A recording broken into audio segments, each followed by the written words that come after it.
Ora, viva, boa noite, seja bem-vindo ao programa Visão Política. Todas as terças-feiras estamos aqui para debater os assuntos que marcam a atualidade. E hoje elegemos 3 temas, nomeadamente Tribunal Supremo liberta 11 arguidos das dívidas ocultas e vamos falar um pouco sobre a questão de Marielle Nhongo, que condiciona a adesão ao DDR e também recordar que na última sexta-feira 17 antigos guerrilheiros da Renamo abandonaram a junta militar e juntaram-se ao DDR.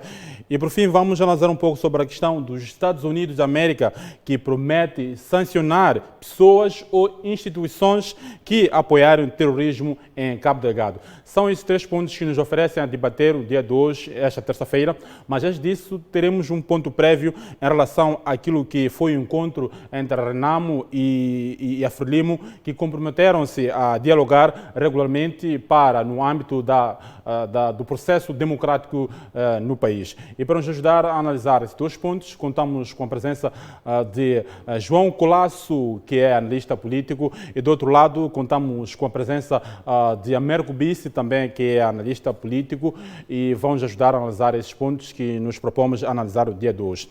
E para já vamos começar com um ponto prévio. Recentemente, ou melhor, semana passada, salvo erro, houve um encontro histórico entre secretários-gerais dos partidos Frelimo e Renamo, onde reuniram-se com vista a reforçarem o seu compromisso com a paz, a reconciliação nacional e preservação da democracia. A Renamo apelou a Frelimo a parar de perseguir os seus membros como condição para que esses ganhos sejam consolidados. Por sua vez, André Madjbir voltou a dizer ainda que neste encontro foi assinalado um compromisso entre as duas partes para manter diálogos regulares, tudo em nome da paz e da democracia. A Frelimo simplesmente disse que vai continuar a trabalhar para que a democracia continue a crescer. Dr. João Colasso, qual é a sua análise em relação a este encontro, secretário-geral da Renamo e da Frelimo?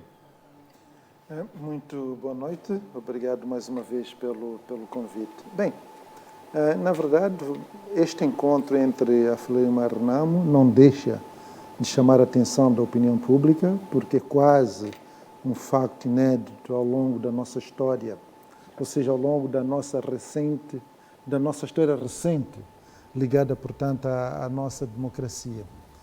Penso que são partidos políticos que sempre se viram mais como inimigos do que exatamente como adversários políticos, e isso surpreende a todos este encontro. Mas, seja como for, de uma forma geral, o encontro em si, para um diálogo, para uma interação, num contexto de democracia em que deixam de haver inimigos e sim adversários políticos que têm agendas de desenvolvimento relativamente diferentes, nada melhor do que o diálogo, porque só dialogando que os homens se entendem, partindo também do pressuposto de que a relação entre a Frelimo e a Renamo foi sempre uma relação de tensão e conflito. Isso tem sido muito visível, sobretudo em períodos eleitorais. Sendo estes 2 grandes partidos moçambicanos, sem sombra de dúvidas, as tensões e os conflitos que possam existir entre eles perigam a estabilidade do país. E esse diálogo que ocorreu, espero que seja o primeiro de muitos que vem no futuro, sem sombra de dúvidas, é, em primeiro lugar, um gesto positivo. Em segundo lugar, é importante que esse diálogo, que esta nova cultura política que os 2 secretários-gerais inauguram, seja uma cultura política com resultados palpáveis. Ou seja, dialogar para quê? Dialogar para alcançar consensos, dialogar para se chegar a um porto seguro, dialogar para que o que ambos partidos forem discutir beneficie, em primeiro lugar, Moçambique e os moçambicanos. Nós queremos paz, queremos desenvolvimento. Paz e desenvolvimento, sem sombra de dúvidas, passam também pelo entendimento, pela estabilidade entre estas 2 grandes forças políticas. Doutor Américo Bissi, 2 minutos. Como é que olha para este encontro histórico entre a Frelimo e a Renamo? Muito boa noite. Olho igualmente de forma positiva e encorajadora. O que é mais importante que deve se reter como lição é que toda a sociedade, sobretudo os atores principais, os políticos, devem, desde já, caminhar para um novo modelo de cultura de paz. Falamos tanto de paz, mas não há pressupostos de Moçambique para a conquista da paz se continuarmos com a cultura da violência, da desconfiança, da falta de serenidade. Estes atos nunca levar-nos-ão à paz, por mais que gritemos e cantamos, porque tudo isto fazemos como evento. Ora, o que quero apelar é que encontros desta natureza que sejam extensivos a todos os níveis e que deixam de ser eventos para se transformar no nosso cotidiano, porque é aqui onde reside a essência e a origem do começo de uma cultura de paz. Sem tolerância não há paz. Sem encontros permanentes, diálogo permanente, não há tolerância e não haverá paz. E se esta página que se abre é para trazer a paz, é para trazer uma nova cultura no modo de viver da sociedade, que sim, estamos de parabéns. É isto que nós recomendamos que seja. Obrigado, Américo Bissi. Vamos partir para o nosso primeiro ponto e tem a ver com o Tribunal Supremo libertou sob caução e termo de identidade 11 arguidos no caso das dívidas ocultas. Enquanto isso, 7 outros arguidos, Bruno Langa, Ndambi Gebuza, Gregório Leão, Ângela Leão, Cipriano Mutota, Teófilo Nhangumel e Antônio do Rosário vão continuar em prisão preventiva.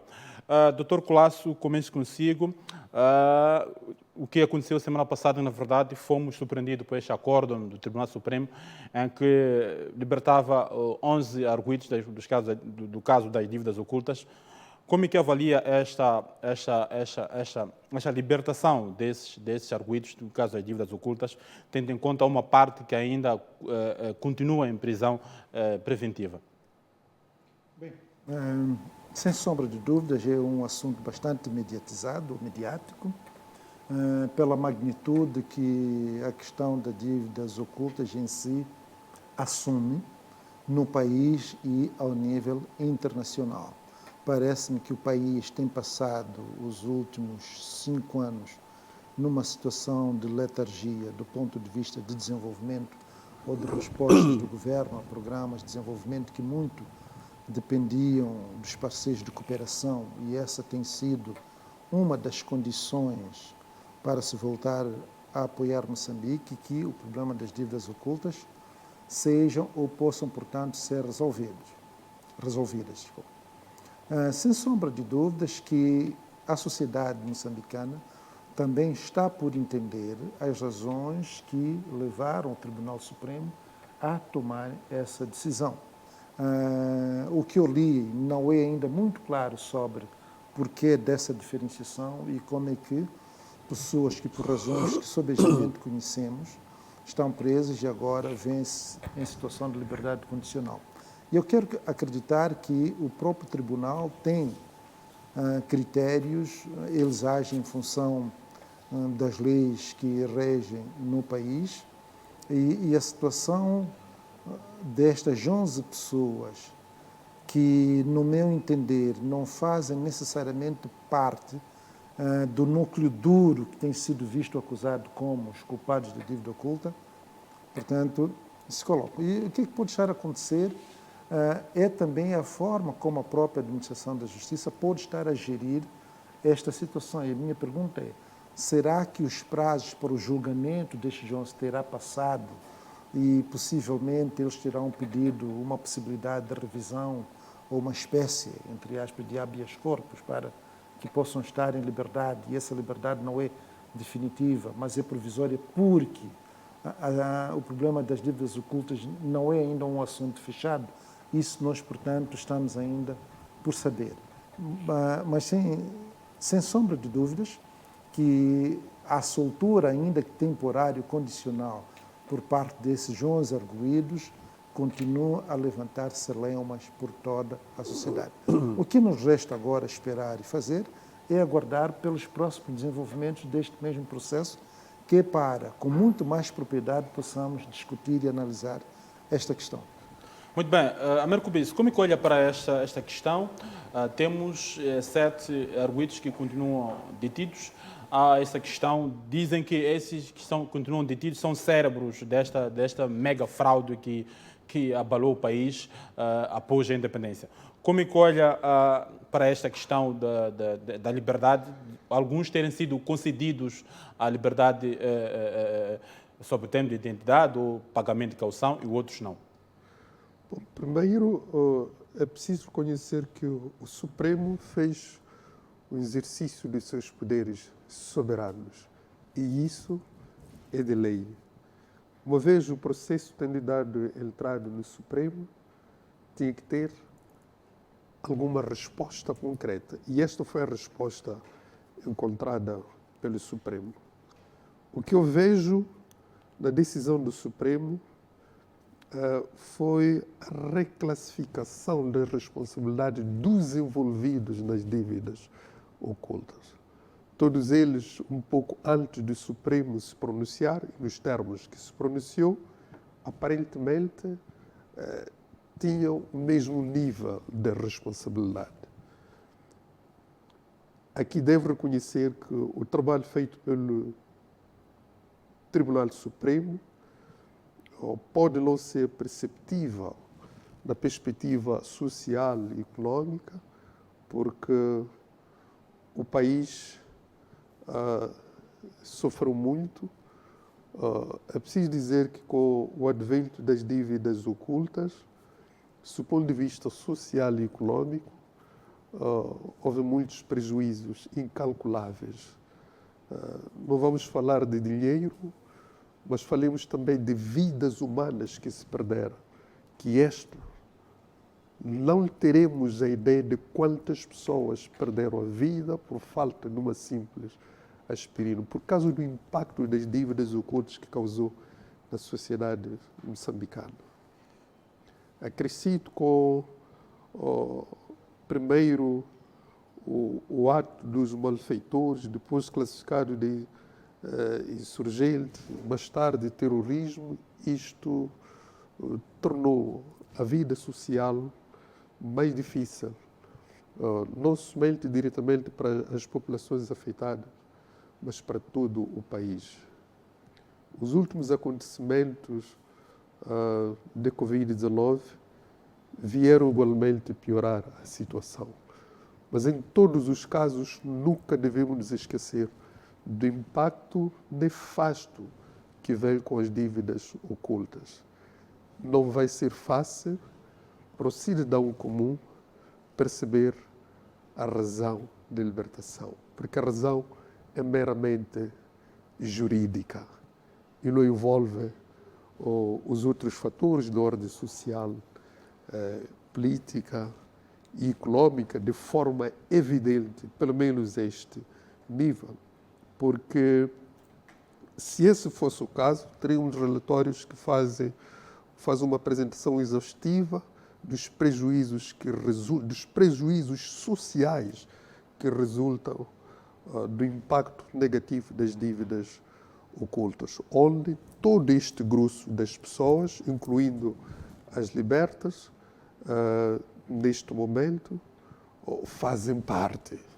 Se fôssemos para esta via, o caso levaria muito mais tempo.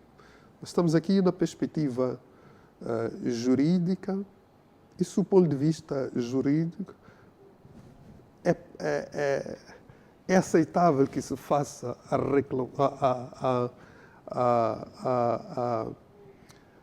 reavaliação dos crimes e colocar cada crime no seu devido lugar.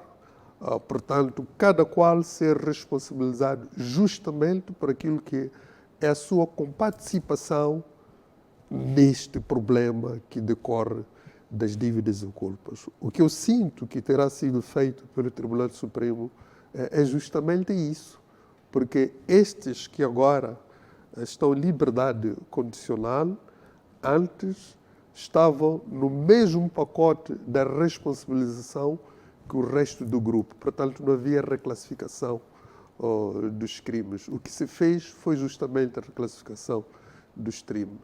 Mas, no meu ponto de vista, porque o julgamento ainda não foi feito, isto não quer dizer de forma alguma que as pessoas deixarão de ser julgadas. Mas o exercício feito, do ponto de vista jurídico, corresponde à linha da justiça por dizer que, olha, o senhor está nestas condições de prisão justamente porque o seu é suspeito de ter praticado este crime e não o outro. É esta reclassificação que foi feita pelo Obrigado, Supremo. Doutor Américo Bubice. Vou para si, Dr. Colasso. Ontem conversei longamente com os advogados dos arguidos, por sinal, se encontram detidos. Ele disse que este processo provavelmente é um processo político, segundo as declarações dele, que é um processo político, se olhar para o desenvolvimento do processo, e que há algumas pessoas que, no fim ao cabo, há quem presta relatória a um poder político. Essas foram as palavras de um dos advogados que conversava comigo e avançou alguns dados que não interessa mencionar aqui. Mas a questão que eu lhe coloco, doutor, este processo, olhando para este outro processo, há outro ponto que ele fez referência, a questão da soltura dos 11 arguidos. Ele disse que a questão da soltura é um pouco paradoxo, porque é discutível, porque não se entende porque alguns foram soltados e o outro mantém-se, continuam detidos, porque basta um advogado recorrer de uma situação que acha que é irregular. O Tribunal Supremo tinha a obrigação de apreciar todos os casos. Já não se sabe se foram apreciados e o Tribunal Supremo chegou à conclusão que, de facto, é esses que foram concedidos a liberdade, mereciam ou não. Mas a questão é que coloca, como colhe esse processo? Acredita-se também que pode ser um processo político, olhando nessas declarações de uns advogados do caso das dívidas ocultas? Bem, partindo do pressuposto daquilo que foi a opinião do advogado, em parte é também trabalho ou função do advogado tentar, ao máximo possível, libar o seu cliente. Ele deve desenvolver toda uma capacidade de manipulação, entre aspas, do processo ou da análise, de modo a que, em última instância, ele possa salvar o seu cliente. Bem, o Dr. Bubice disse muito bem que essa diferenciação entre um grupo e outro pode, na verdade, ter resultado da tal revisão do processo realizado pelo Tribunal Supremo. Em termos jurídicos, só o Tribunal Supremo melhor pode se posicionar. Agora, se este caso é mais político do que jurídico, também é discutível. Por que de repente se pode pensar que se trata de uma situação mais política? Exatamente pela dimensão, pela consequência, pelas implicações que este ato das dívidas ocultas teve ao nível da vida política, económica e social da sociedade moçambicana. Trata-se, na verdade, de uma situação que ocorre dentro de um governo de um mesmo partido, e penso que, em última instância, esta situação, sem sombra de dúvidas, também terá afetado o próprio Partido Frelimo. E daí, quer dizer, toda esta tentativa de interpretação do porquê, uma vez que, se nós quisermos analisar a questão da corrupção em Moçambique, durante muitos anos Moçambique ocupava o 10º lugar no ranking mundial como um dos países mais corruptos do mundo. No entanto, a grande ou a verdadeira punição vem exatamente a partir das dívidas ocultas. Eu, cá comigo, desconfio que este tipo de interpretação, esta situação, possa ser também objeto de análise ou interrogação no interior dos partidários da própria Frelimo. Daí, portanto, toda esta interpretação, toda esta análise que acaba, em parte, desembocando numa interpretação política de um problema jurídico. Bem, é muito complicado e muito complexo chegar a esta conclusão de que este caso é mais político do que exatamente jurídico. Seja como for, as instâncias judiciárias estão ali e seria bom que isto fosse julgado com a maior das isenções possíveis que possam levar a esta interpretação de que esse julgamento será político. Vai ser bom e confortável para todos nós continuarmos a ter confiança nas instituições da justiça. Que o problema seja, de facto, a ser julgado numa perspectiva jurídica e não necessariamente política. Doutor Ubias, fazendo uma correlação com o que o doutor Colasso disse, este processo inicia, quer dizer, o Partido Frelimo também é acusado de ter recebido dinheiro, e o atual Presidente da República também é mencionado neste processo, e o mesmo iniciou na vigência de Armando Guebuza, e atualmente o julgamento deste caso começa com Filipe Nunes, o atual Presidente da República. Quando da ida do antigo Presidente da República, Armando Guebuza, a Procuradoria-Geral da República, em relação a este processo, disse que ele está a ser perseguido a pessoas que têm o objetivo de mancharem a sua imagem. Como é que olha para este processo? Há esta narrativa por parte dos advogados do caso das dívidas ocultas, mas há este envolvimento da política, do partido que supostamente recebeu dinheiro, também do atual presidente supostamente ter recebido dinheiro. Acredita-se que este processo é mais político do que judicial ou não? Bom, do ponto de vista da situação real da sociedade moçambicana, na forma do funcionamento político, social e jurídico, temos que trazer evidências para cada lado. Quando estamos a falar na perspectiva jurídica, tal como aquilo que uma parte dos que têm a fazer a leitura dos acontecimentos dizem, o que vem é a reclassificação do tipo de responsabilidade que cada um teve. Disseram que não, olha, isto não é corrupção passiva, isto é tráfico de influência, isto não é corrupção ativa, isto é tráfico de influência. Para este indivíduo, sim, isto é corrupção ativa. É isto mais ou menos que aconteceu lá.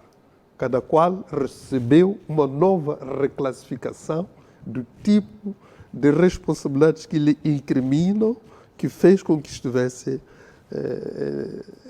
na prisão. É isto que aconteceu na perspectiva jurídica. Agora, quem diz que houve, tem a ver com o político, que traga as evidências de ordem política para que todos nós estejamos claros. Porque no Supremo isto não deixou transparecer. Aquilo é público. Sim. E cada um pode ver a nova reclassificação das responsabilidades intrinsecamente ligadas a cada um. E em função disso é que se chegou à decisão soberana que se chegou do lado do Supremo. Portanto, eu vejo as coisas desta maneira. Não quer dizer que não possa haver interligação entre o político, mas seria salutar que houvesse evidência disso. Cada um de nós tem que ser responsável daquilo que afirma. Agora, eu pretendia reter-me àquilo que vejo que de fato aconteceu. O lado social, do qual eu reclamo, as mortes, a precariedade da vida, esta análise não foi feita e em momento algum apareceu e tenho dúvida que isto vai aparecer. Parece que é uma tendência de o jurídico estar acima deste lado. E este é um fato real. Porque se estivéssemos a ver este lado da precariedade da vida de milhões de moçambicanos, mas que resulta do desfalque de 2.000 milhões de dólares, provavelmente seria difícil de aceitarmos a decisão ou de forma muito simplista, tal como agora o falamos, dissemos que é a reclassificação do tipo de crime. Portanto, obrigado. Corrigimos as pessoas a apresentar cada um as suas evidências no que fala. Obrigado, doutor Bissi. Vamos agora partir para o nosso segundo ponto em relação ao líder da junta militar, Maria Nhongo, que diz que não vai aderir ao processo de desmilitarização, desmobilização e reintegração, antes que o governo aceite negociar com a junta militar sobre os detalhes do processo. Em Sofala, também na sexta-feira, foram, ou melhor, 17 antigos guerrilheiros da autoproclamada junta militar juntaram-se ao processo DDR. João Colasso, a pergunta que eu lhe coloco, o Marém Nhongo insiste a negociar com o governo, com as suas reivindicações, e diz que só pode negociar, ou melhor, só pode aderir ao processo DDR se, de facto, o governo aceitar negociar com ele e aceitando, olhando na perspectiva do documento que enviou para o Presidente da República ano passado. Bem, nós aqui podemos olhar para esta situação da junta militar de Marém Nhongo em diferentes ou múltiplas perspectivas. Se ele não aceita o programa que a gente comumente chama de DDR, é muito mau para o país. Esse é o primeiro ponto. Por que é mau? Porque nós podemos retardar ou tornar muito mais complexo o processo de pacificação, entre aspas, definitiva do país, sem sombra de dúvidas. Esse é o primeiro ponto, de termos este processo bastante complicado, adiado, e com isso retardarmos também todo o processo de estabilização, de retomada de desenvolvimento econômico e da estabilidade social que Moçambique precisa. O segundo ponto, quando o Mariano Nhongo toma este tipo de posicionamento, eu perguntei, aonde é que reside a força do Mariano Nhongo? No que o Mariano Nhongo confia para estar a tomar este tipo de posicionamento? Porque chego às vezes a pensar que, bem, não é normal, ao mesmo tempo que também precisamos de pensar que quando a luta de um homem começa na sua própria consciência, porque ela tem algum valor. Se esta luta tiver algum valor, cabe a nós os outros tentarmos compreender ou descobrir que valores são estes e como é que devemos respeitar. Por aí, sem sombra de dúvidas, para o bem do país, é importante que o chefe de Estado estique um pouco a corda, como positivamente tem estado a fazer com o líder da RENAMO, procurar ter um encontro com o Mariano Nhongo. Quer dizer, se o Mariano Nhongo, ao longo dos últimos 5 anos, tem estado nas matas a criar instabilidade, ele é ou pode ser um problema para o país. Então, que se converse com ele. Que se converse com ele para saber qual é a sua razão. Eu penso que o governo também terá muito mais legitimidade, querendo atuar contra o Mariano Nhongo e o seu grupo, se lhe der esta abertura. Mas, sem sombra de dúvidas, que a grande abertura já foi dada, que é o processo de integração, de reintegração dos homens da RENAMO. Agora, a questão da junta militar, quer a mim me parecer que é algo muito complexo, porque ela surge dentro da RENAMO, não sei se poderíamos chamar de forças residuais da RENAMO, penso que nunca terá faltado vontade por parte da RENAMO em querer reencontrar-se com esta ala, e que haja também um bom senso por parte da junta militar e do próprio Mariano Nhongo.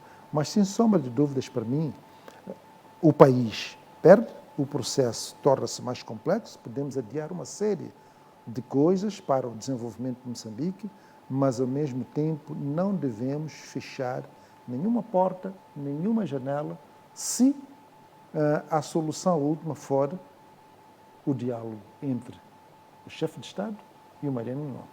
Porque quer-me parecer que ele pode estar a representar ainda uma força que nós cá mal conhecemos qual é.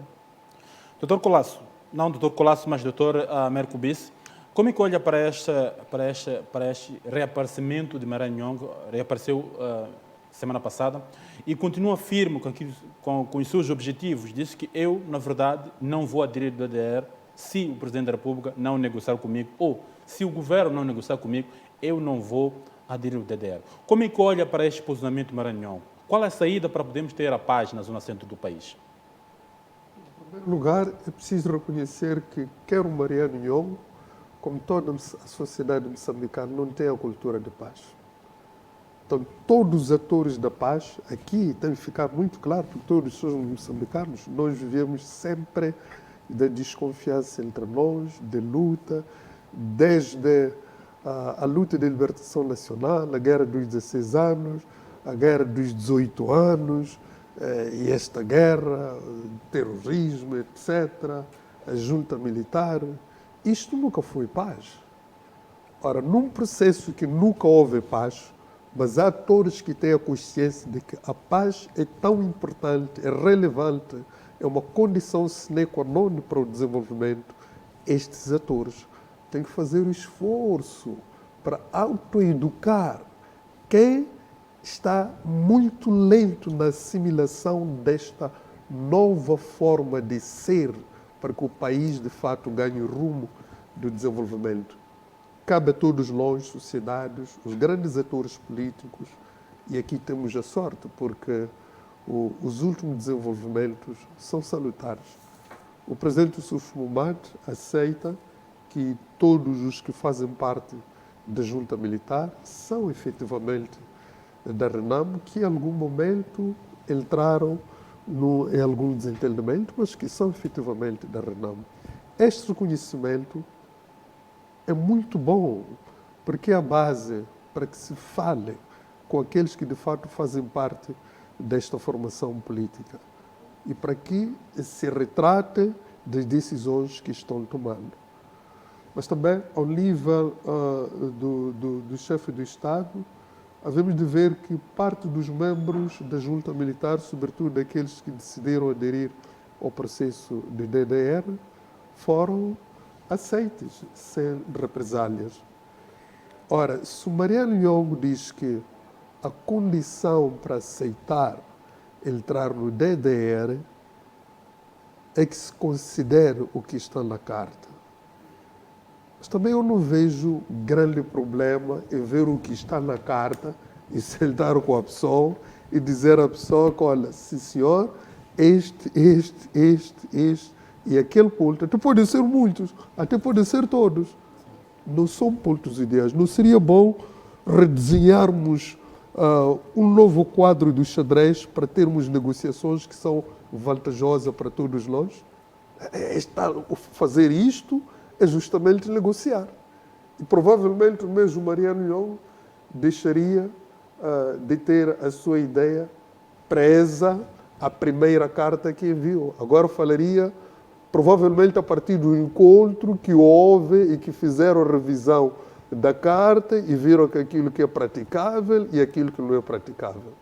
Porque também esta tendência de enviarmos, de se colocar muitas exigências num documento, tentar a sorte, olha, se isto der, ainda bem, e se não der, ok, eu vou ficar neste limite. Isto é como um negócio. Quando você está desesperado, diz, olha, eu despacho este meu celular, que normalmente custa 70, diz, não, olha, eu dou-lhe isto por 30, mas na verdade o que eu quero é até um 10. Mas se ele der o 10, o 30, pronto, eu levo. Portanto, negociação é isto. Eu acho que também aqui, e é bom de verdade, todos devíamos ser cedentes, porque a cultura de paz não vem de um lado, vem de todos nós. Até aquele que resiste. Se eu já tenho consciência que resiste, porque este está longe de entender o que é a cultura de paz, então eu tenho que fazer o esforço para que ele se torne mais ameno e que se aproxime desta negociação. Eu acho que o grande desafio para que a paz prevaleça em Moçambique não é da resistência de Nhongo, mas também da nossa capacidade de convencer o Nhongo. Hoje, o chefe de Estado, na investidura dos oficiais, fez um grande apelo. Um apelo que, interpretado de forma leviana, pode ser visto como quem não quer a paz. Não. No dia de hoje, investindo militares de alta patente, incluindo o chefe de Estado-Maior, não havia outro discurso do chefe de Estado a pronunciar, se não dizer com muito vigor que, olha, meus amigos, devem ser combativos, têm que ter maior tenacidade no teatro das operações, até que as pessoas desavindas conosco se rendam. Este é o discurso que devia sair. Mas como dizia o doutor Palácio, desculpe, isso não quer dizer que a porta, a janela das negociações tem que estar fechada. Não. Enquanto há ações militares, mas a janela de negociação também tem que estar aberta. Muito bem, Dr. Homero Kubice, antes de ir para si, Dr. Colasso, permita-me acompanharmos também o depoimento de Gido Guambe, que é politólogo, que deixou o seu parecer em relação a este reaparecimento de André Matsangaissa Júnior. Gido Guambe diz que, apesar de André ter pertencido à autoproclamada junta militar, o sobrinho de cofundador da Renamo nunca teve papel importante na organização. É um ator que, em princípio, portanto, estou a falar de André Matsangaissa Júnior, né? É um ator que, pese embora tivesse sido no início já noticiado a sua pertença à junta militar, nunca tinha sido um ator de grande relevo quanto nos últimos tempos se construiu. Bom, houve algum reconhecimento que era dos intervenientes próximos a Mariano Nhongo e provavelmente podia se sentir como um porta-voz. Mas eu penso que, bom, tem um papel relevante, de forma geral, assim, que alguns elementos, mesmo que Mariano Nhongo conteste, provavelmente tenha ali alguns elementos que fazem parte das reivindicações da grande parte dos que estão mobilizados dentro da junta militar da Renamo. Obviamente, dá para entender que uma das expressões que me pareceu muito sensato, ou pelo menos que me parece dentro da lógica do que Mariano Nhongo está a argumentar, é que, bom, não é apenas questões financeiras de integração dos seus homens militares, mas é preciso todo um condimento político. Isso já dissemos desde o início, que é preciso atender problemas políticos antes de iniciar o DDR. Eu penso que está dentro desse escopo. É um ator que, bom, pode-se tentar banalizar, mas eu penso que tem alguns elementos de intermediação com a Renamo, mas também sente-se que há um esforço dos negociadores de encontrar uma via acertada vamos dizer, ou de fragilizar a junta, ou então de encontrar uma saída para a própria junta militar. E sim, desestabilizar já está notório há algum tempo, né? Que a desestabilização da junta militar é visível, o desgaste até certo ponto de alguns dos membros da junta militar, penso que também é visível. Mas, no entanto, uma das coisas paradoxais nesse tipo de conflito, que são guerras de guerrilha, é que só 2, 3 pessoas são capazes de aprontar um conjunto de desestabilização do país, quanto se pode ver. Isso é a única reserva que pode se salvar, ou seja, que o conflito como tal pode não ser facilmente debelado por via de fragilização de um e outro ator. Aliás, pode se multiplicar, porque a precariedade moçambicana é grande, as políticas públicas são deficientes, é fácil recrutar. É possível que saiam 17 entre 50. Basta que existam motivações, porque as políticas em si não são necessariamente assim, bem, vamos dizer, integradoras da sociedade no geral. Existe muita gente com frustração e que pode aderir em qualquer momento a um conflito, né? Então, a desistência 17 não é de per si uma grande motivação que pode fazer um cidadão moçambicano ordinário estar feliz que a luta vai terminar. Mas é um sinal muito preocupante, se calhar, para Mariano Nhongo, de ver que, olha, não há estabilidade dentro da organização dele. Eu diria mais ou menos nesses termos que, bom, os 17 podem ser minúsculos vis-à-vis os problemas fundamentais que fazem surgir a junta militar, mas também são um sinal, provavelmente, para o próprio Mariano Nhongo inventariar mecanismos de poder negociar e, por que não, dizer francamente quais são os elementos essenciais que pretende, pese embora que acha que a negociação tem que ser com o governo. Bom, se tal for o fato que se manifesta a necessidade, né? Isso eu penso que é essencial nesta situação, mas não é o fim de tudo, não é o fim de tudo. Ainda é um processo de negociação que é relativamente duro, mas é preciso encontrar os fundamentos políticos por detrás da invenção da junta militar e trabalhar por detrás desses elementos. Ou seja, mobilizamos a questão da integração, mobilizamos questões financeiras, etc. Mas é preciso também resolver pendentes políticos que garantam que isto não volte a ressurgir. Não é qualquer agrupamento dentro de um partido político ou dentro de um movimento que pode se rebelar e contrariar ao Estado e fazer mal à população. Isso é que é mais caricato, né? Isso ser mais caricato. Mas, bom, as negociações com o governo, onde existe uma violação de direitos humanos básicos, aliás, morte de indivíduos, é uma preocupação do Estado. E eu penso que o Estado não pode estar distante da necessidade de negociar quanto a esta, sobretudo quando há vítimas humanas. Muito bem, acabamos de acompanhar a participação de Egídio Gwambe, que é politólogo, em relação a essa questão do DDR. Dr. Colasso, antes de irmos propriamente àquilo que foi o posicionamento de Egídio Gwambe, considera que há necessidade ou não de se poder analisar se essa carta de Maranhão, poder sentar com Maranhão, entender se de facto a esta carta há condições para poder se negociar ou não. A outra questão que eu lhe coloco tem a ver com aquilo que foi o depoimento de Egídio Gwambe, diz que não podemos, na verdade, ficarmos com a ideia que a junta militar, o Maranhão, está fragilizado, porque isso per si não pode ser, a saída dos guerrilheiros não pode significar a fragilização de Maranhão, porque pode estar a sair 17, mas também a entrar 100 ou 50. Bem, é interessante a análise que o Egídio Gwambe nos apresenta, com vários diferentes cenários sobre a deserção dos 17 homens da junta militar. Em primeiro lugar, é preciso saber quem são esses homens, que tipo de funções ou que tipo de papel eles ocupavam dentro da junta, para podermos aferir o que de facto a deserção ou a retirada desses 17 homens significam para a junta militar.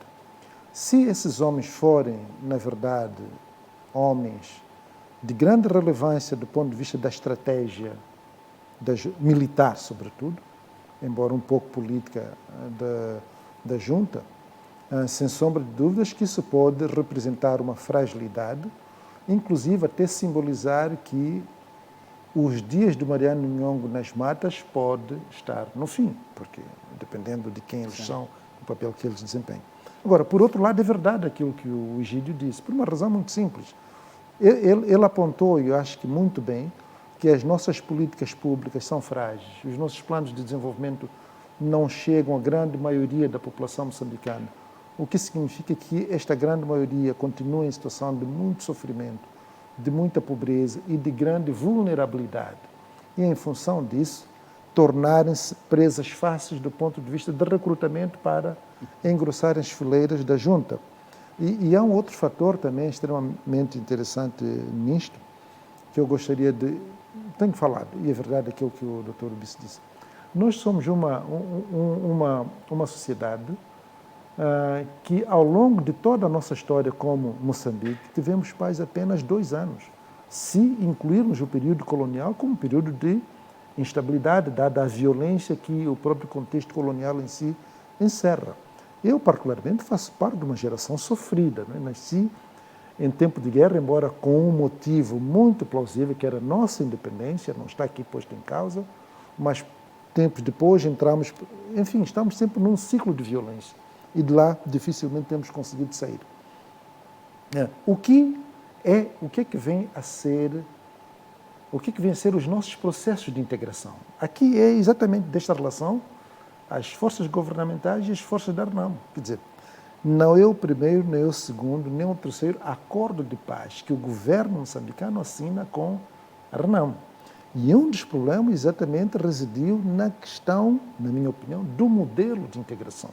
E a pergunta é, o que a Carta do Nhongo pode revelar do ponto de vista de garantias, de olha, me entregando ao governo, entregando as minhas armas, eu vou ter a devida segurança e aquilo que for o acordo sobre o DDR ou de integração realmente vai ser algo sustentável e eficaz. Porque muitas vezes também confundimos que integrar é apenas desmobilizar. Olha, você tem um subsídio tanto de integração ou de reintegração, tem mais durante 6 meses. Integração não é isso, absolutamente. É preciso lembrar que aqueles homens, não são somente eles, têm família, um agregado familiar de 6 a 10 pessoas. É preciso garantir investimentos muito sérios nestas regiões de instabilidade político-militar, porque é exatamente dali, com grandes investimentos, que a integração possa ser de facto sustentável. Aquelas crianças precisam de escola, posto de saúde. é importante que, em relação a eles, se abram várias janelas de oportunidade. Eu só vou dar um exemplo muito simples. Durante a presidência do Lula da Silva no Brasil, ele veio com o projeto Bolsa Família, Fome Zero, etc. E tal. Olha, eu visitei um município em Santo André, município de Santo André, em São Paulo, durante a vigência do governo Lula. Sobre a população beneficiária do programa, temos um programa Bela, que é Fome Zero ou Bolsa Família. Sobre os beneficiários do programa, incidiam mais 18 subprogramas. A ideia qual é? Você tem um programa de integração dela, mas você vai ter todos os outros pequenos programas que, combinados, garantem, de facto, uma transição, uma mobilidade da situação de pobreza para uma situação de estabilidade, vamos dizer assim. Você sai da classe baixa e você transita para a classe média, que foi exatamente isto que aconteceu no governo Lula. O governo Lula foi capaz, em 10 ou 14 anos, colocar cerca de 30 milhões de população brasileira que antes estavam na situação de pobreza absoluta para a condição de classe média. Quer dizer, são estes modelos de integração realmente que têm a devida sustentabilidade. A pessoa transita e não volta. Então, eu penso que Moçambique e o governo têm que pensar seriamente no significado destes programas de integração quando o assunto é desmobilização e estabilidade de Moçambique. Desmobilização pode ocorrer, mas temos que fazer de tudo para que, tempos depois, não voltemos a estaca zero de situação de conflito ou de instabilidade. Temos que ver a Carta do Nhongo para ver o que é de positivo ou de bom se pode tirar dela. Doutor Ubice, qual a avaliação que faz, também olhando um pouco naquilo que foi o comentário de Gido Wamba em relação a este processo, qual é o seu comentário em relação a isto? Ele disse, por exemplo, a questão do Maré Nhongo, de estarem a sair algumas pessoas, e que diz que pode estar a sair algumas pessoas, mas também pode estar a entrar algumas pessoas a fazerem parte da junta militar. Se olharmos um pouco para esta firmeza de Maré Nhongo, e ele de alguma forma nos lembra a forma de ser, de alguma forma, de Afonso Dhlakama, a firmeza de que eu, neste assunto, vou até o fim. Certo, primeiro queria considerar como válido dos cenários apresentados pelo Guab tem seu mérito. Ora, de fato, precisamos de coragem, perdão, como moçambicanos. Sem coragem não vamos longe.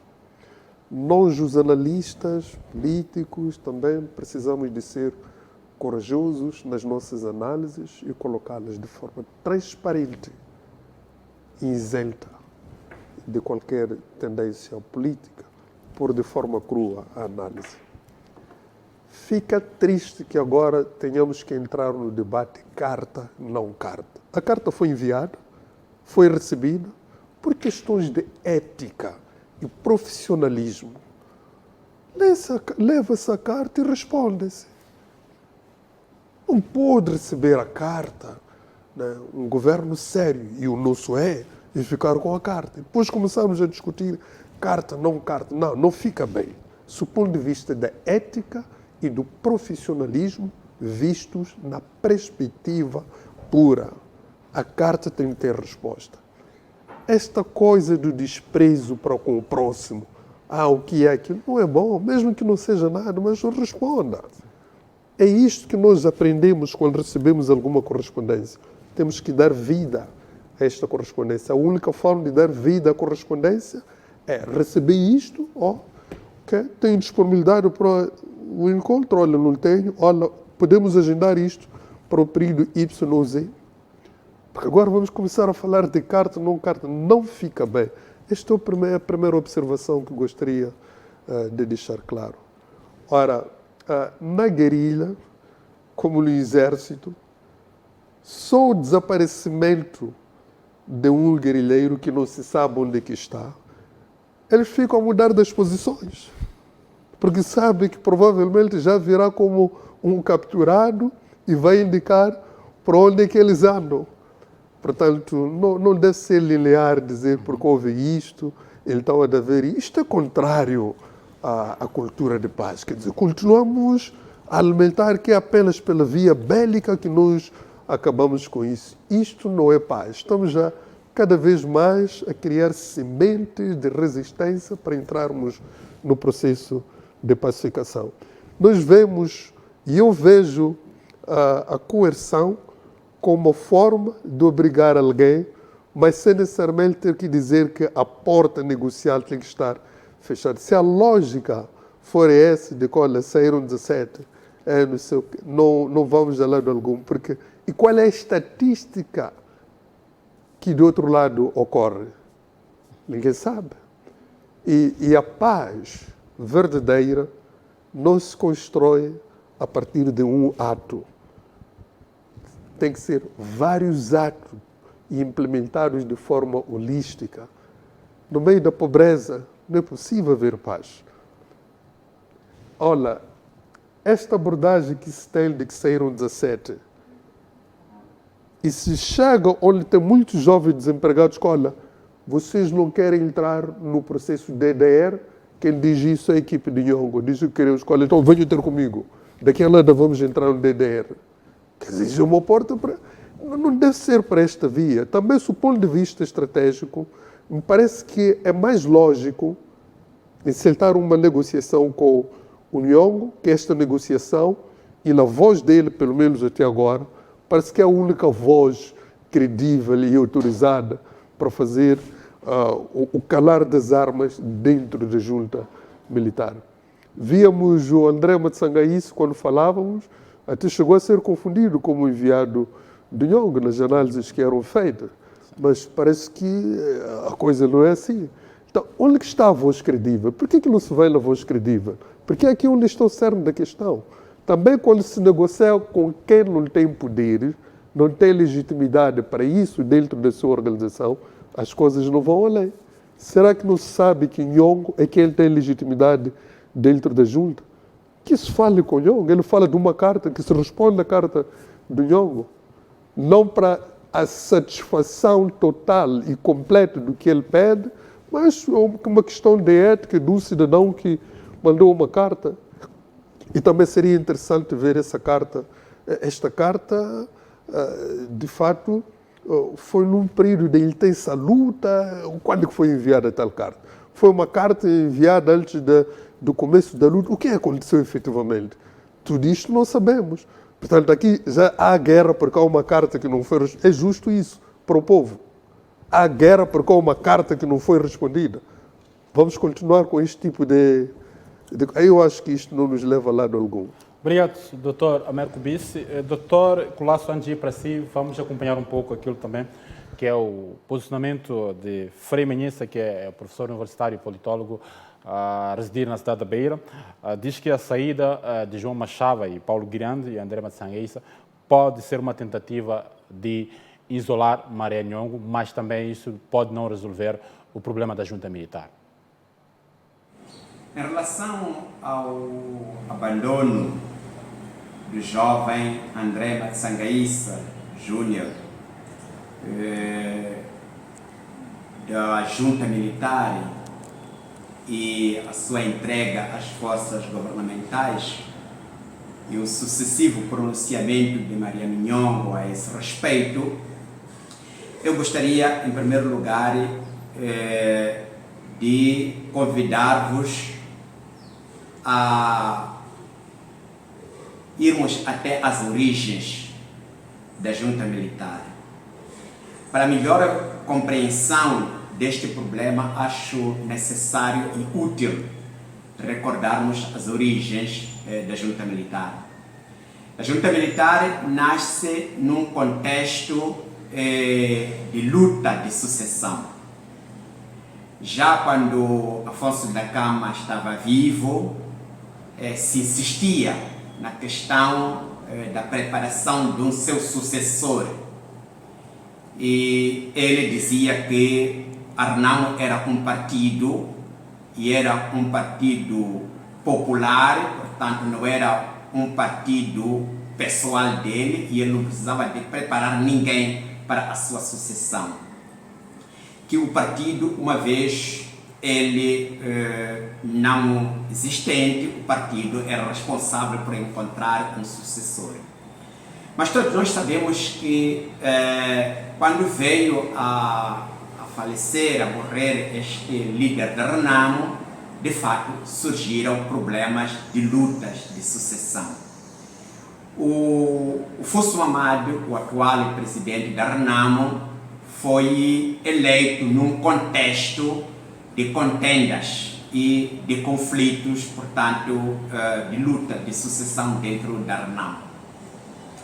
Então, Mariano Nhongo representa este expoente alternativo, tanto de um continuador de Afonso da Câmara. Ora, este problema que no início, insistentemente, o governo e muitas outras opiniões moçambicanas diziam que era um problema interno da Renamo, de fato deixou de ser um problema interno da Renamo quando a junta militar começou a ser um problema social. Portanto, os seus ataques nas vias públicas, os seus ataques nas aldeias do centro de Moçambique, nas estradas do centro de Moçambique, começaram a ser um problema nacional. E é por essa mesma razão que alguns intelectuais e alguns representantes, forças políticas, insistiam dizendo que o problema da junta militar não pode ser considerado apenas um problema da Renamo. Tem de ser um problema nacional, isto é, tem de ser um problema do governo, tem de ser um problema da sociedade civil, tem de ser um problema de Moçambique. E então, o que está agora a acontecer pode de fato ser essa aceitação, quer da parte do governo, quer da sociedade moçambicana, quer também da diplomacia internacional, de aceitar o problema da Renamo, que até então era um problema interno da Renamo, que passou a ser um problema, portanto, de Moçambique, um problema político de Moçambique, isto é, o problema da junta militar.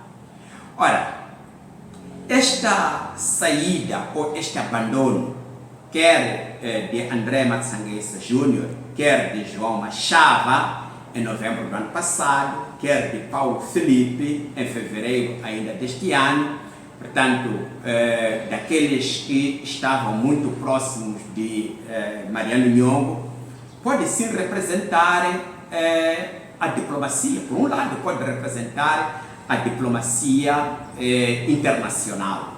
De fato, o presidente Filipe Nyusi, portanto, quando anunciou o encontro que teve com André Matsanguesa, mostrou, portanto, disse claramente que se tratava de uma resposta do convite do presidente a aderir no DDR e também o convite do suíço, isto é, do representante Marco Manzoni, representante do grupo de contacto,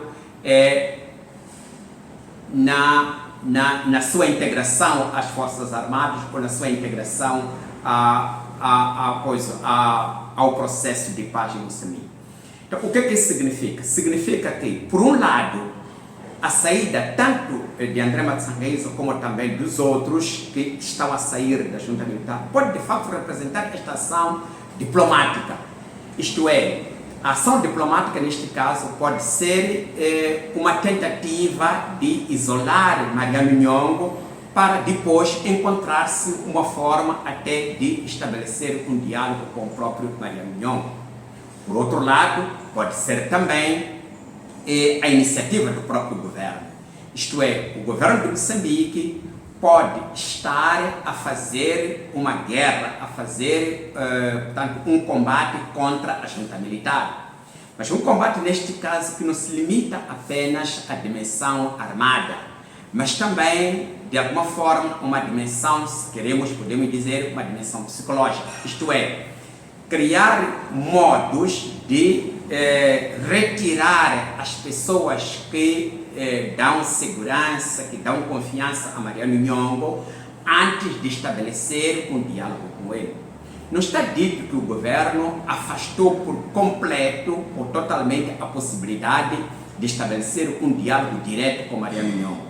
Mas pode ser que o governo esteja a agir estrategicamente, isto é, primeiro fragilizar Mariano Nhongo. Fragilizar não no sentido militar, mas fragilizar no sentido daquelas pessoas com que ele contava para fazer esta luta. Então, retirando estas pessoas ou conseguindo o abandono destas pessoas, então, ulteriormente, uma vez fragilizado, o governo pode estabelecer um diálogo direto com Mariano Nhongo, sabendo que ele está já fragilizado, para assim melhor convencê-lo para se iniciar um novo processo. De todas as formas, este é o contexto, um contexto em que não se pode dizer, isto é, o fato de João Machava ter abandonado a junta militar, o fato de Mariano Nhongo, aliás, o fato de Paulo Filipe ter abandonado a junta militar, o fato de próprio André Matsainga ter abandonado a junta militar, não significa necessariamente que Mariano Nhongo esteja fragilizado. Nós não sabemos com quantas pessoas Mariano Nhongo conta, portanto, nas matas. Não sabemos de fato quais são as outras suas estratégias militares que ele tem para manter, portanto, a causa que ele diz estar a defender. De todas as maneiras, é um processo, é um passo, são alguns passos significativos neste conflito, nesta situação conflituosa entre o povo moçambicano ou entre, portanto, o governo moçambicano e, neste caso, a junta militar. Portanto, faz parte de um processo, faz parte de uma etapa avançada deste processo e que acredito que poderá trazer os seus resultados, que por agora é difícil saber quais podem ser os seus resultados. Muito bem, pedimos nossas sinceras desculpas pela falta de nitidez na intervenção de Frei Manhissa, devido à oscilação da internet quando dialogávamos em relação a esses pontos que elegemos para o dia de hoje.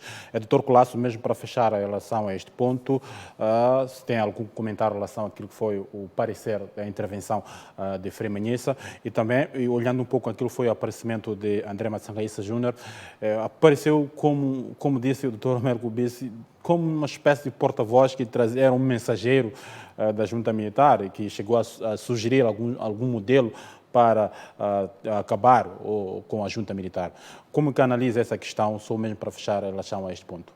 Eu acho que o Frei Manhissa tem todo de acordo com a análise que ele faz da tentativa de fragilização da junta militar, mas ao mesmo tempo ele também faz referência de que isso pode não significar necessariamente a garantia de que, a partir da entrega desses homens, a junta militar desaparece. Então, todo o cuidado, quer dizer, a questão de uma espécie de soft power, ou seja, diplomacia, é extremamente importante. Ela tanto pode ajudar a isolar o Mariano Nhongo, como também pode ser um fator de resolução de um conflito que possa ter a sua devida sustentabilidade. Penso que a dimensão diplomática na resolução de conflito é sempre melhor do que quando ela pode terminar por via da violência. Obrigado. Doutor Amel Kubisi, se tem algum comentário, 1 minuto, em relação àquilo que foi a intervenção de Frei Manhissa? A intervenção excelente, dá um panorama geral para que se perceba o que de fato está em análise. Do ponto de vista lógico e sem distrações, não há dúvida que ter o foco, a cabeça do Nhongo para negociar é muito mais sustentável do que bater palma por pequenas disserções que não levam a lado algum quando feitas de forma isolada, porque a história da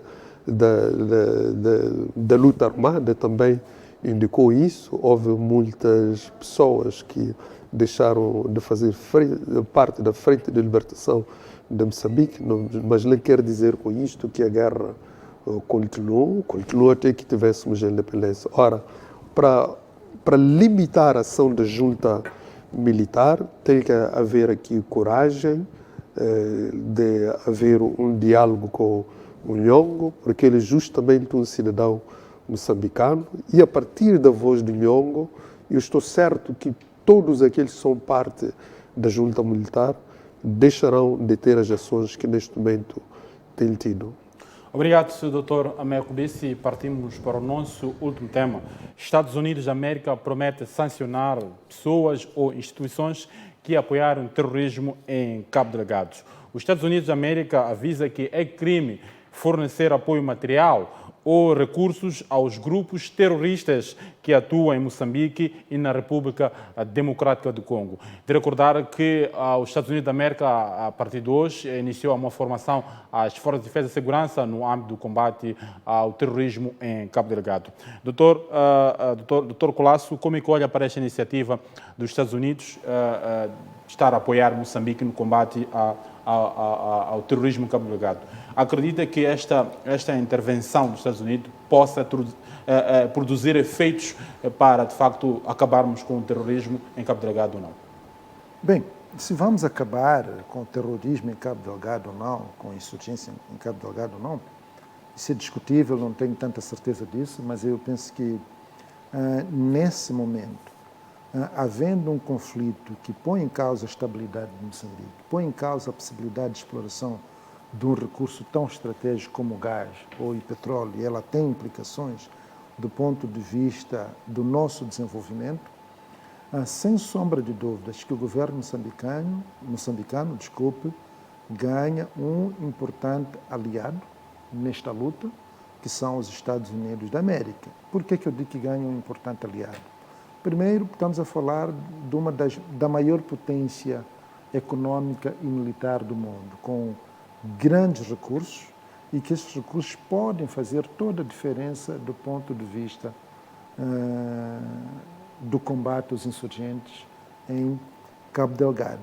Os Estados Unidos têm levantado a bandeira da defesa dos direitos humanos, da liberdade, da promoção da democracia, e penso que são bandeiras e valores extremamente importantes para a nossa democracia e para o nosso Estado de Direito também, sem sombra de dúvidas. Agora, o que é interessante dizer é que a aprovação, a abordagem dos Estados Unidos é muito interessante, porque não é apenas uma luta, um combate contra o grupo dos insurgentes ou o grupo de terroristas, porque ele prevê não somente grupos, como também individualidades. E não nos esqueçamos que há bem pouco tempo a Amnistia Internacional publicou o seu relatório relacionado com a violação dos direitos humanos exatamente na zona do conflito, que é Cabo Delgado. Se isto tudo tiver implicações, e os Estados Unidos têm também grandes instrumentos a partir das quais ela pode estar na posse de várias informações, aquilo que é a intenção do governo de frear a luta dos insurgentes ou os atos terroristas dos insurgentes, o governo ganha, e vamos lá ver até que ponto as ações dos insurgentes ou pode também estar sendo feita com a cumplicidade de algumas pessoas, de alguns moçambicanos, independentemente de que parte elas podem estar. Quer dizer, sem sombra de dúvidas que isto, na minha opinião, vai ajudar em muito os avanços dos insurgentes. Agora, Moçambique tem que, obviamente, desempenhar o seu papel para que estes resultados possam, para que esta oferta do governo americano possa surtir resultados que todos nós almejamos. Obrigado. Américo Bissi, o que pode significar essa intervenção dos Estados Unidos no combate ao terrorismo em Cabo Delgado? Fez uma pergunta que é difícil de responder e ninguém gostaria de responder se isso vai significar o acabar do terrorismo. Mas posso dar uma resposta ousada, que sim, o terrorismo vai acabar. Mas esta não é a grande questão. A grande questão é quando vai acabar. Que vai acabar, está mais do que claro que vai acabar. Mas a maior questão é quando que isso vai acontecer. Esta é uma grande incógnita que não sabemos, o poder da resistência, etc. Mas não há dúvida que o apoio americano, na sua abordagem, como dizia o Dr. Colasso, é muito bem-vindo. Vejo que não é aquilo que muitos de nós ainda estão a interpretar. O apoio americano tem uma abordagem holística não é somente a formação e a profissionalização do exército. Não lhe termina aí. Mas tem aspectos de ordem social e econômica, que isto vão de encontro à questão da pobreza, à falta do emprego naquela zona, etc. E como é que isso se estimula? Porque não vai ser apenas uma ação. O compromisso americano é trazer uma abordagem holística. Ora, cabe a nós, muito rapidamente, identificarmos as várias áreas com que podemos contar justamente com o governo americano. O governo americano tem larga experiência no combate ao terrorismo, isto não há dúvida alguma, portanto, cabe ao nosso governo posicionar-se da melhor maneira para poder fazer o maior aproveitamento das vantagens que podemos ter neste momento. Se falharmos no aproveitamento das vantagens, o problema é nosso, mas a abordagem holística que o embaixador dos Estados Unidos da América em Moçambique se referiu é muito mais lata do que aquilo que a gente imagina. Obrigado, Dr. Colasso. Vamos também a esta última intervenção de Egidio Gwambe, já não temos tempo. Vamos acompanhar também a intervenção do Egidio Gwambe, como fiz a referência, em que diz que o posicionamento dos Estados Unidos da América vai contribuir para o combate ao terrorismo em Cabo Delgado. Bom, nós temos que saber que tradicionalmente, desde o fim da Segunda Guerra Mundial, os Estados Unidos da América se colocaram no lugar de polícia do mundo, tanto o policiote do mundo. Isto é, aqueles que se interessam de todos os problemas políticos a nível do universo, por causa da posição hegemônica em que se encontram nela desde o fim da Segunda Guerra Mundial. E isso foi, de alguma forma, uma tradição para os Estados Unidos da América, portanto, ao longo de todos estes anos desde a Segunda Guerra Mundial. É verdade que na administração Trump parecia que os Estados Unidos da América estavam a abandonar, estavam a desinteressar-se, portanto, dos problemas do mundo como tal. Mas, de fato, aquela não era ainda uma posição americana como tal, era a posição da administração Trump. Tanto é verdade que agora a administração Biden mostra que está a voltar àquilo que é tradição da América desde o fim da Segunda Guerra Mundial. Por essa mesma razão que se interessa esta declaração, tanto o atribuir um nome, o declarar a origem e também o identificar o líder deste grupo, é uma forma da administração americana dizer que vai se ocupar deste problema. Ocupar-se deste problema pode ser de várias naturezas. Pode ser que a América tenha um interesse particular por aquela região. Nós sabemos que, portanto, Cabo Delgado é uma região econômica e uma região econômica de muito interesse, portanto, muito interesse econômico. Pode ser que, de fato, dentro desse contexto, a América esteja interessado portanto, a intervir, portanto, diretamente nesta questão. Mas também pode ser na questão, portanto, como dizíamos, na questão tradicional de ser aquele que intervém aos problemas políticos e militares do mundo na sua generalidade. Então, declara que também sobre este assunto vai se interessar. Há ainda um outro aspecto. A declaração do Departamento de Estado norte-americano em relação ao grupo terrorista em Cabo Delgado, também no Congo, impede, neste caso, viagem dos integrantes deste grupo aos Estados Unidos da América. 2. Também a possibilidade de um congelamento de bens relacionados com os Estados Unidos da América. Mas também proíbe americanos de fazer negócio com esta rede. como também considera crime a prestação de apoio ou então de recursos a este grupo. Este aspecto também é importante, sobretudo estes dois últimos aspectos são importantes para nós. Porque se este grupo é assim tão forte que até de algumas vezes ameaça a nossa própria soberania, isto é, algumas vezes até embaraça a nossa força militar, significa que este grupo tem um grande apoio. E de onde é que vem o apoio deste grupo? Então, no momento em que se interessa não só deste grupo, mas também daqueles que apoiam este grupo, é importante para Moçambique, porque se cortam, neste caso, algumas ligações, alguns vínculos que este grupo tem, ou com alguns países vizinhos, ou mesmo a nível internamente. Nós temos que também abrir essa possibilidade que a nível interno estes grupos possam ter algum apoio.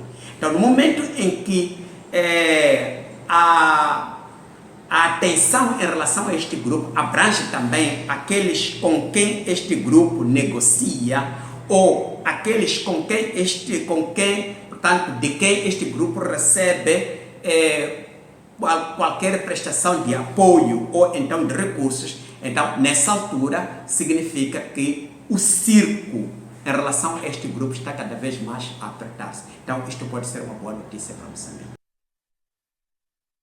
A intervenção de Frei Manhissa, não Egidio Nguambi, como eu disse inicialmente. Infelizmente, não vamos contar com a participação de Egidio Nguambi no concerne exatamente a este último ponto. Dr. João Colasso, como é que a análise faz desta intervenção também de Frei Manhissa?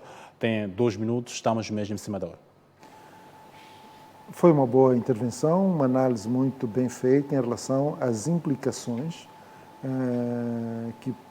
que este apoio americano pode ter do ponto de vista do combate às ações dos insurgentes em Cabo Delgado, em Moçambique, bem como em Congo. E ele disse uma coisa muito interessante, penso que eu também já tinha feito a referência, era de que não basta, esta ação pode não apenas abranger instituições ou grandes grupos, mas também entidades, tanto a nível internacional como a nível nacional. Isso pode fazer uma grande diferença do ponto de vista do apoio logístico aos insurgentes.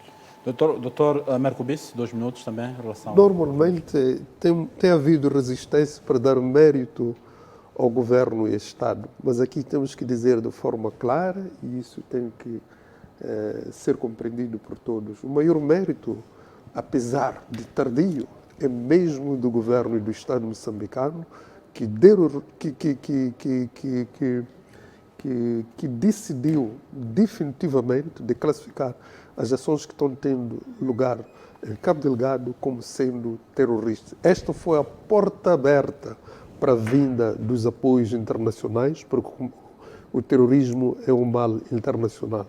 Todas as ações seguintes tomadas pelo governo americano enquadra-se justamente neste reconhecimento do nosso Estado, de que estamos perante o terrorismo ou ações terroristas na província de Cabo Delgado. Mercubis, muito obrigado pela sua presença. Dr. João Colasso, muito obrigado pela sua presença. A todos que nos acompanharam, uma feliz terça-feira. Nós voltamos na próxima terça-feira com mais temas que marcam a atualidade. Boa noite.